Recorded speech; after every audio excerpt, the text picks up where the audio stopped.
नमस्ते। जिस देश ने चीन पर भरोसा किया उसका हश्र या तो पाकिस्तान श्रीलंका जैसा हुआ या फिर आने वाले वक्त में वैसा होने वाला है। इटली वो देश है जो एक वक्त चीन के लिए पतलून उतारकर खड़ा रहता था, लेकिन आज उसी इटली के रक्षा मंत्री को असुरक्षा का भय सता रहा है। उनका यह कबूलनामा हैरान करता है कि चीन के बेल्ट एंड रोड में शामिल होना इटली की तबाही का फैसला था। चीन ने इस बीआरआई प्रोजेक्ट को लागू ही दुनिया को तबाह करने के लिए किया है, लेकिन इससे जुड़े देशों को यह बात तब समझ में आती है जब पतलून उतारने के बाद चीन उन्हें शर्ट और निक्कर उतारने के लिए भी कहता है। रक्षा मंत्री के बयान के बाद साफ है कि इटली को चीन ने ठोक ठोक कर चूना लगाया है। पर सवाल यही है कि बीआरआई प्रोजेक्ट की तारीफों के पुल बांधने वाला इटली आज इस प्रोजेक्ट में शामिल होकर क्यों पछता रहा है। यही नहीं, अगर इटली बीआरआई के असली मकसद को प्रकट करता है तो 2000 अरब डॉलर से अधिक की यह परियोजना मुश्किल में पड़ सकती है, जिसके बाद चीन का तिलिस्म तहस नहस होना तय है। इटली ने बेल्ट एंड रोड प्रोजेक्ट से बाहर निकलने की लगभग ठान ली है और देश की पीएम जॉर्जिया मेलोनी चीन जाने की तैयारी कर रही है। इटली ने साफ कर दिया है कि बीआरआई मुद्दे पर दिसंबर तक फैसला ले लिया जाएगा। इटली की पिछली सरकार ने मार्च 2019 में चीन के साथ बीआरआई प्रोजेक्ट के लिए समझौता किया था। ऐसा करने वाला वो इकलौता पश्चिमी देश था और यह चीन के लिए एक बहुत बड़ी जीत मानी गई थी। तब अमेरिका, यूरोपीय संघ और पश्चिम के उसके दूसरे सहयोगियों ने इसके लिए इटली की जमकर आलोचना की थी। दरअसल बीआरआई परियोजना की अवधारणा ऐतिहासिक दौर के सिल्क रूट को फिर से बनाने की कल्पना पर आधारित है और इसके जरिए एशिया में मौजूद चीन को यूरोप और उसके अलावा दूसरे मुल्कों से जोड़ने की योजना है। ईसा पूर्व 130 से लेकर साल 1453 तक, यानी करीब 1500 सालों तक पूर्वी एशिया और यूरोप के मुल्कों के लिए व्यापारी इन्हीं रास्तों का इस्तेमाल करते थे। सिल्क रूट कोई एक सड़क या रास्ता नहीं बल्कि रास्तों का एक नेटवर्क था, जिसके जरिए न केवल व्यापार होता था बल्कि संस्कृति का आदान प्रदान भी होता था।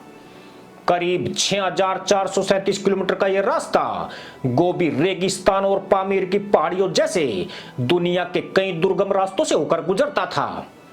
2013 में चीन के राष्ट्रपति शी जिनपिंग ने इस ऐतिहासिक व्यापारी मार्ग को फिर से बनाने की कल्पना की थी और बेल्ट एंड रोड परियोजना की शुरुआत की थी।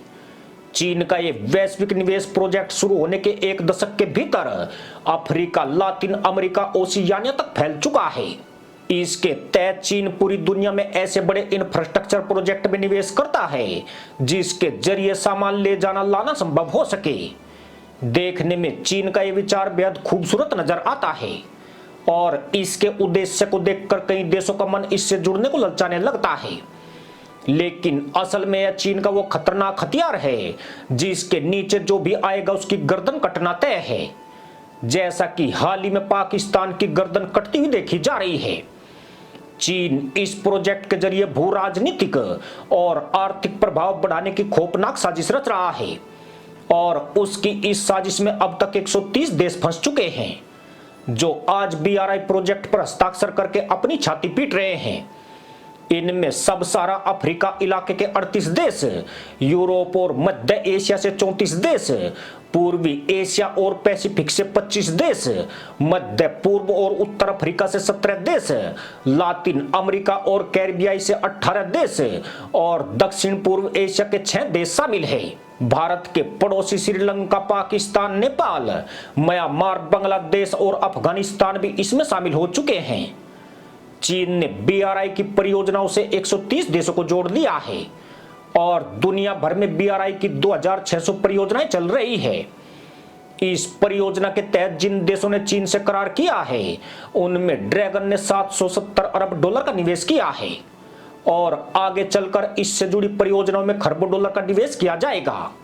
दरअसल चीन बीआरआई की तरफ आकर्षित करने के लिए गरीब देशों पर डोरे डालता है, उन्हें इंफ्रास्ट्रक्चर के नाम पर तरक्की के ख्वाब दिखाता है और जब वे प्रोजेक्ट से जुड़ने के लिए तैयार हो जाते हैं तो वित्तीय मदद करते वक्त चीन अपनी मनमानी शर्तें थोप देता है और उन्हें कर्ज के जाल में जकड़ लेता है। श्रीलंका, पाकिस्तान, लाओस, केन्या जैसे देश का हसर दुनिया के सामने है। जब से इटली ने चीन के साथ BRI प्रोजेक्ट पर हस्ताक्षर किए हैं, चीन का निर्यात इटली में कई गुना बढ़ गया है। लेकिन चीन में इटली के निर्यात पर इससे उतना असर नहीं पड़ा है, जबकि चीन का दावा था कि इससे इटली की चीन के बाजार तक सीधी पहुंच हो जाएगी। मजे की बात यह कि चीन सभी देशों को अपने बाजार का लालच देता है, लेकिन होता इसके ठीक उलट है। चीन धीरे धीरे इन देशों के बाजारों को चीनी उत्पादों से पाट देता है। इस प्रोजेक्ट का दूसरा खतरनाक पहलू यह है कि चीन इंफ्रास्ट्रक्चर के नाम पर अनुदान की बजाय मोटे सूद पर कर्ज देता है, लेकिन अधिकार अपने पास बनाए रखता है। यहां तक कि प्रोजेक्ट में काम करने वाले कर्मचारी, मटेरियल और मशीनरी तक चीन की इस्तेमाल होती है। ऐसे में जिस देश में चीन के प्रोजेक्ट चल रहे हैं, वहां के स्थानीय लोगों को नाम मात्र ही रोजगार मिल पाता है और वहां की कंपनियों को भी कोई ज्यादा मदद नहीं मिलती है। यानी चीन जो पैसा प्रोजेक्ट में लगाता है, उसका 90% पैसा वापस चीन में आ जाता है। इसके साथ ही चीन को भारी ब्याज भी मिलना शुरू हो जाता है।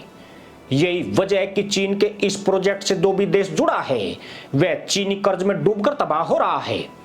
लेकिन सभी देशों में ऑस्ट्रेलिया और इटली की तरह चीन के चंगुल से निकलने की हिम्मत नहीं है। इनमें से बहुत से देश अब चीन के आर्थिक गुलाम बन चुके हैं। इसी के साथ अनुमति दोस्तों, जय जवान, जय किसान, जय हिंद, वंदे मातरम।